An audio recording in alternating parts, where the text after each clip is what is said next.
जय हिंद my dear friend, welcome to Rojgar bulldozer classes. जैसे हमने पिछले क्लासों में पढ़ा गैलेक्सी, क्लस्टर, आकाशगंगा, इस सब के बारे में पढ़ा। दूध मेखला किसे कहते हैं, मिल्की वे जिसे इंग्लिश में बोलते हैं, इन सब के बारे में, नक्षत्रों, तारामंडल, सौर मंडल के बारे में हमने पिछले क्लासों में पढ़ा। ठीक है। गैलेक्सी किसे कहते हैं, ग्रुप ऑफ स्टार को गैलेक्सी बोलते हैं। क्लस्टर, तीन तीन आकाशगंगाओं के समूह को क्लस्टर बोलते हैं। हमारे हमारे आकाशगंगा में 8 सौर मंडल हैं, 27 नक्षत्र हैं, 27 नक्षत्र हैं, 89 तारामंडल हैं। इन सब के बारे में हमने पिछले कक्षा में चर्चा कर चुका है। आज हमने पढ़ेंगे प्रकाश वर्ष। प्रकाश वर्ष किसे कहते हैं, एक वर्ष में प्रकाश द्वारा तय की गई दूरी को प्रकाश वर्ष बोलते हैं। यह एक दूरी का मात्रक है। एक प्रकाश वर्ष इक्वल टू 9.46 इंटू 10⁻15 मीटर होता है, जिसे अप्रॉक्स वैल्यू मान लेते हैं 10⁻16 मीटर। अब देखिए, एस्ट्रोनॉमिकल यूनिट किसे कहते हैं, सूर्य तथा पृथ्वी की औसत दूरी को खगोलीय इकाई बोलते हैं। खगोलीय इकाई किसे बोलते हैं, सूर्य तथा, ये देखिए सूर्य हो गया तथा पृथ्वी के औसत दूरी को हम खगोलीय दूरी इकाई कहते हैं। देखिए, औसत दूरी इसलिए हम यहाँ पे लिए हैं क्योंकि कभी भी हमारे सूर्य और पृथ्वी के बीच जो डिस्टेंस है कभी भी सेम नहीं होता है। इसलिए सेम नहीं होता है क्योंकि हमारा पृथ्वी जो है इलिप्टिकल पाथ में है। अगर यही हमारा पृथ्वी अगर गोला शेप में रहता तो सूर्य तथा पृथ्वी की औसत दूरी न लेकर के एक फिक्स डिस्टेंस लेते हैं। लेकिन हमारी जो पृथ्वी है कभी यहाँ पे देखिए कुछ डिस्टेंस है, यहाँ पे कुछ डिस्टेंस है, या सूर्य से पृथ्वी के यहाँ पे कुछ डिस्टेंस हो गया, यहाँ पे कुछ डिस्टेंस है, यहाँ पे कुछ डिस्टेंस है। इसलिए डिस्टेंस सेम नहीं है, इसलिए हम इसमें औसत दूरी लेंगे। अगर यही हमारे पृथ्वी अब गोला शेप में होता तो फिर सबकी त्रिज्याएं सेम है, त्रिज्याएं सेम होती तो फिर डिस्टेंस भी सेम हो जाती। लेकिन हमारा पृथ्वी इलिप्टिकल पाथ में है, इसलिए हम यहाँ पे औसत दूरी लेंगे। तो एस्ट्रोनॉमिकल यूनिट किसे कहते हैं, सूर्य तथा पृथ्वी की औसत दूरी को खगोलीय इकाई बोलते हैं। सूर्य तथा पृथ्वी की औसत दूरी को हम खगोलीय इकाई बोलते हैं। औसत दूरी इसलिए ले रहे हैं क्योंकि हमारा पृथ्वी जो है इलिप्टिकल पाथ में है, हमारे पृथ्वी इलिप्टिकल पाथ में है। सूर्य तथा पृथ्वी के बीच की एक फिक्स डिस्टेंस नहीं है, यहाँ पे कुछ डिस्टेंस है, यहाँ पे कुछ डिस्टेंस है, यहाँ पे कुछ डिस्टेंस है, इसलिए हम यहाँ पे औसत दूरी लेंगे। एक औसत दूरी समझ में आ गया, यहाँ पे क्यों लिए हैं। एक astronomical unit equal 14.96 crore kilometre होता है, इसे 15 करोड़ किलोमीटर कह सकते हैं अप्रॉक्स वैल्यू मान करके। उपसौर कैसे कहते हैं, अब देखिए इतना समझ में आ गया माय डियर स्टूडेंट। थोड़ा इसको इरेज कर देते हैं।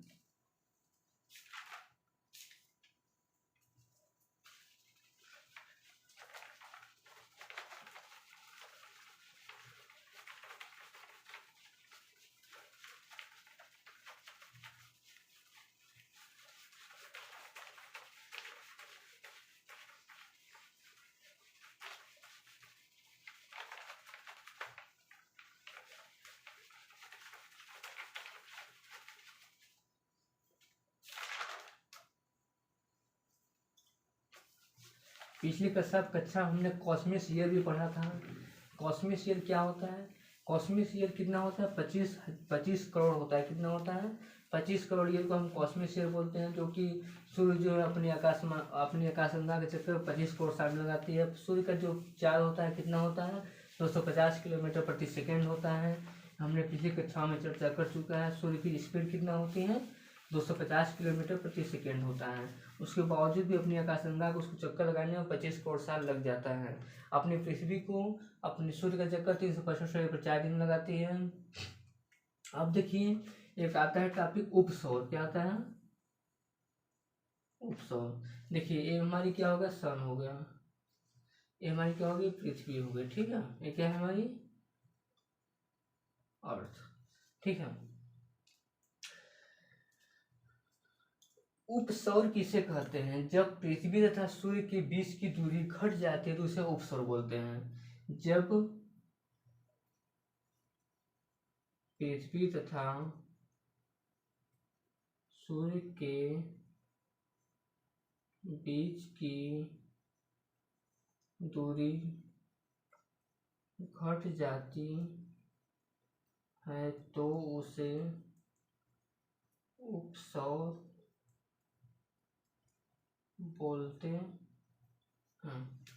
जब पृथ्वी तथा सूर्य के बीच की दूरी घट जाती है, देखिए यहाँ पे सूर्य है, यहाँ पे पृथ्वी, ये भी पृथ्वी है, ठीक है। यहाँ पे देखिए डिस्टेंस घट गई है, और यहाँ पे देखिए यहाँ पे बढ़ गई है, ठीक है। जब उपसौर किसे कहते हैं? जब पृथ्वी तथा सूर्य के बीच की दूरी घट जाती है तो उसे हम उपसौर बोलते हैं। उपसौर समझ में आ गया। अब यही इसी का जस्ट उल्टा अपसौर होता है। अपसौर किसे कहते हैं?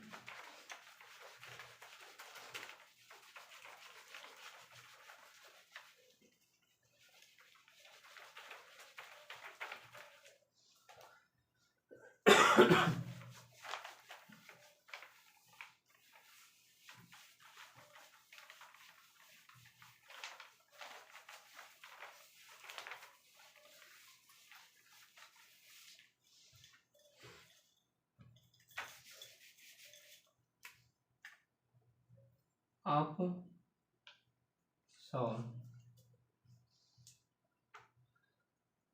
जब पृथ्वी तथा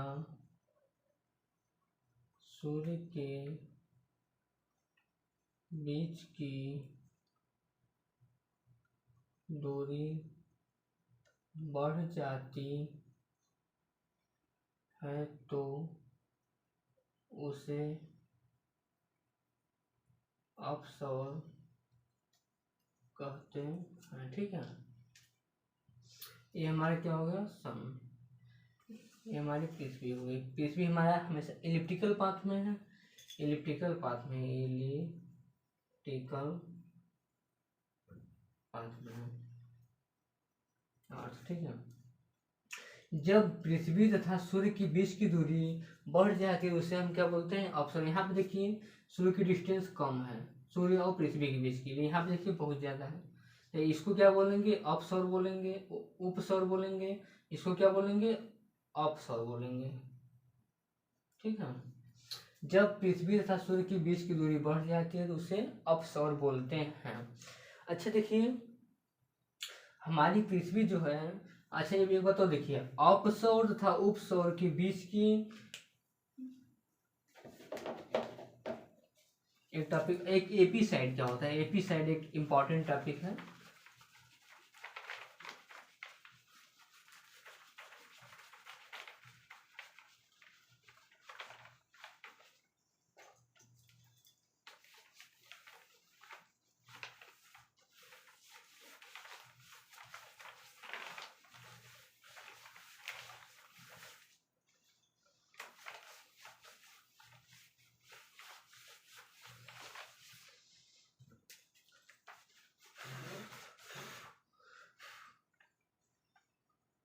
एपी साइड,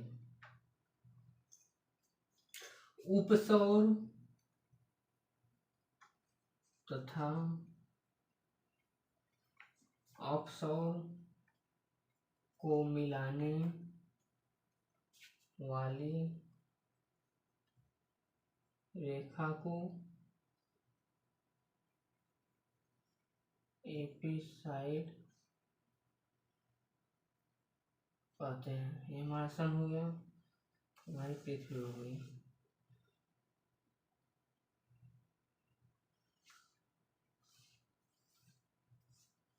पृथ्वी है, ठीक है। उपसौर किसे, एपी साइड किसे कहते हैं? उपसौर तथा अपसौर को मिलाने वाली रेखा को हम क्या बोलते हैं? AP side.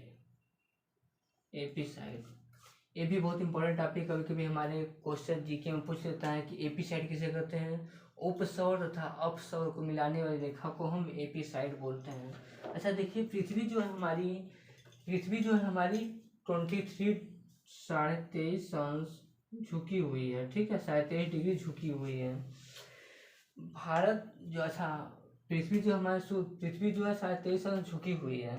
अच्छा भारत हमारा किस हेमिस्फीयर में पाया जाता है? भारत हमारा इंडिया जो है नॉर्थन हेमिस्फीयर में पाया जाता है। इंडिया किस हेमिस्फीयर में पाया जाता है? नॉर्थन हेमिस्फीयर में। अच्छा देखिए यहाँ पे सबसे जो होता है, इसको मिटा देते हैं, बताते हैं।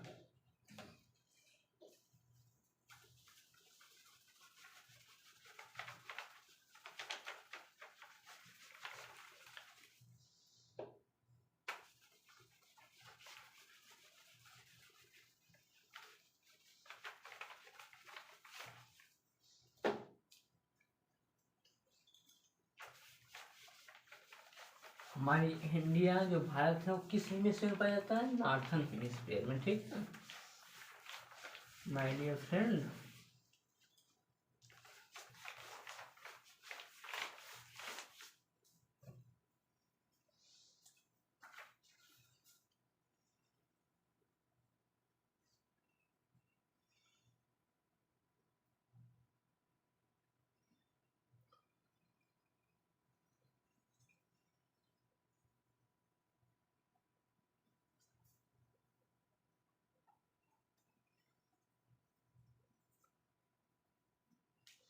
हमारा इंडिया किस नॉर्थन हेमिस्फीयर में पाया जाता है, ठीक है। अच्छा देखिए यहाँ पे कभी कभी क्या होता होगा कि एक कॉन्सेप्ट है, ये हमारा पृथ्वी हो गया है, क्या होगा सन। सन जब पास रहेगा, सन जब पास रहेगा तो गर्मी अधिक होगी, जब सन दूर रहेगा तो क्या होगा, गर्मी कम होगी। ये हमारा नॉर्मली कॉन्सेप्ट है। लेकिन जब यहाँ पे हमारी पृथ्वी है, यहाँ पे हमारी पृथ्वी है, ठीक है, जब सन नज़दीक होता है तो यहाँ पे ठंडी पड़ती है नॉर्थन हेमिस्फीयर में, और जब सन दूर होता है तो फिर इंडिया में जो है जब सन नज़दीक होता है तब तब क्या पड़ती है, तब ठंडी पड़ती है। क्या पड़ती है? ठंडी। 3 जनवरी, 4 जुलाई, तब क्या पड़ता है, ठंडी पड़ती है। जब जब जब वही चीज जब सूर्य जो है सबसे दूर होता है तब क्या होती है, ठंड, तब गर्मी दूर होता है। ऐसा देखिए यहाँ पे सब लोग क्या करते हैं, अपने इंडिया में जो क्रिसमस डे होता है वो ठंडी में पड़ती है, लेकिन ऑस्ट्रेलिया में क्रिसमस डे गर्मी में पड़ती है। क्यों गर्मी में पड़ती है? इसलिए गर्मी में पड़ती है वहाँ पर जो सूर्य की किरण है, ऑस्ट्रेलिया में सूर्य की किरण जो है वो 25 दिसंबर के दिन क्या होते हैं, सीधे पड़ती, स्ट्रेट पड़ती है, इसलिए वहाँ पर क्या होती है, इसलिए वहाँ पे गर्मी पड़ती है। जबकि इंडिया में तिरछी पड़ती है। इंडिया में क्या करती है, नॉर्थन हेमिस्फीयर में तिरछी पड़ती है, इसलिए यहाँ पे ठंडी रहती है, यहाँ पे ठंडी रहती है। अच्छा एक सबसे चमकीला तारा कौन सा होता है? Dog star. सबसे चमकीला तारा क्या होता है? डॉग स्टार होता है। और हमने पिछले क्लास में पढ़ा, हमसे सबसे करीबी तारा कौन सा होता है? सन होता है। दूसरा सबसे करीबी तारा कौन होता है? प्रोक्सिमा सेंचुरी होता है। हमने ये सब पिछले कक्षाओं में डिस्कस कर चुका है। सबसे चमकीला तारा क्या होता है? डॉग स्टार होता है। बस आज हम यहीं पे क्लास को एंड करते हैं। बाकी एस्ट्रोनॉमी में आज हमने जैसे पढ़ा अपसौर उपसौर ये सब पढ़ा, उसके बाद में एस्ट्रोनॉमी को हम आगे कल पढ़ेंगे। बाकी आज के लिए इतने पे एंड करते हैं। जय हिंद माय डियर स्टूडेंट।